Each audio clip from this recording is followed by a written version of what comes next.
শহীদ president Ziaur Rahman, ওনার পরিবার এবং বাংলাদেশ জাতীয়তাবাদী দল বিএনপিকে সারাটা জীবনই চ্যালেঞ্জ মোকাবেলা করেই এই দেশের অগ্রগতি করতে হয়েছে মাননীয় স্পিকার। কারণ আমরা চ্যালেঞ্জ গ্রহণ করতে অভ্যস্ত মাননীয় স্পিকার।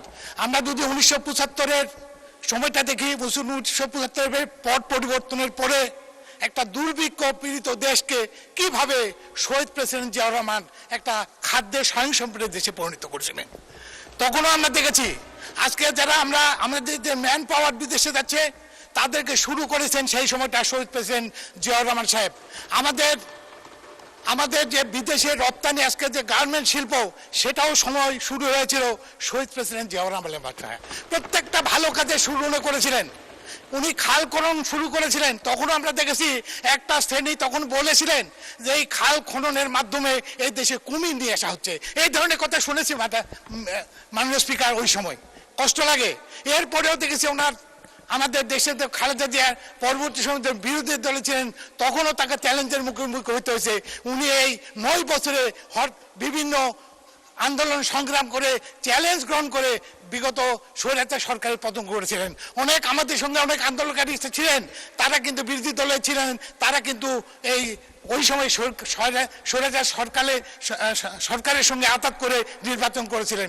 কিন্তু দেশে তো খালেদা জিয়া নির্বাচনে তো যাননি, কোনো আপোষ করেননি। অর্থাৎ এই চ্যালেঞ্জ মোকাবিলা করে উনি স্বৈরাচার পতন করেছিলেন। এরপরে 1991 সালে উনি রাষ্ট্র ক্ষমতায় আসার পরে কি হলো, তখনকার যে বিরোধী দলের নেত্রী ছিলেন উনি কি বলেছিলেন, একটা দিনের জন্য হলেও আপনাদেরকে আমরা শান্তিতে থাকতে দিব না। এটা করে উনি কি করে 175 দিন হরতাল করেছিলেন। করে তারপরে কিন্তু বিএনপির বা এলাকার উন্নয়ন অগ্রযাত্রাকে থামায় দিতে পারেননি। একইভাবে আজকে আবার জুলাইয়ের পর 24শে জুলাইয়ের পরে আমাদের আরেকটা চ্যালেঞ্জের সম্মুখীন ইনশাল্লাহ আমরা হয়েছি। এর মধ্যে আমাদের মাননীয় প্রধানমন্ত্রী তারেক রহমান সাহেব যে কথাটা বলেছেন, আমরা প্ল্যানের মাধ্যমে এই দেশটাকে আবার উন্নত রাষ্ট্রে পরিণত করব। আজকের যে বাজেটের যে ধরন, তারই এই বক্তব্যের একটা প্রতিফলন মাত্র মাননীয় স্পিকার। এইখানে কি হয়েছে, এখানে শিক্ষার উন্নয়নের কথা বলেছেন। যেমন দেশের তরুণ খালেদা জিয়া আমাদের নারীদের অবৈতনিক করার কারণে আজকে যে কোনো স্কুলে যান, কলেজে যান, দেখবেন ছেলেদের নারীদের সংখ্যা অনেক বেশি।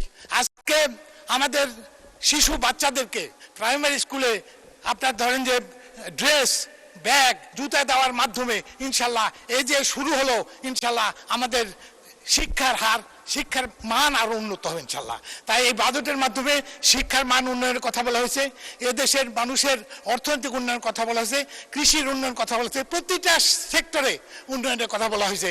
এটা শুধু বাজেট 2026-27 অর্থ বছরের জন্য নয় মাননীয় স্পিকার, এটা শুরু হয়েছে, কিন্তু এটার শেষ অবধি 2030 সালের মধ্যে আমরা ইনশাল্লাহ দেখতে পাবো পৃথিবীর আশেপাশের যে কোনো উন্নত দেশের চেয়ে বাংলাদেশ আরো উন্নত রাষ্ট্রে পরিণত হয়েছে ইনশাল্লাহ আমরা দেখতে পাবো।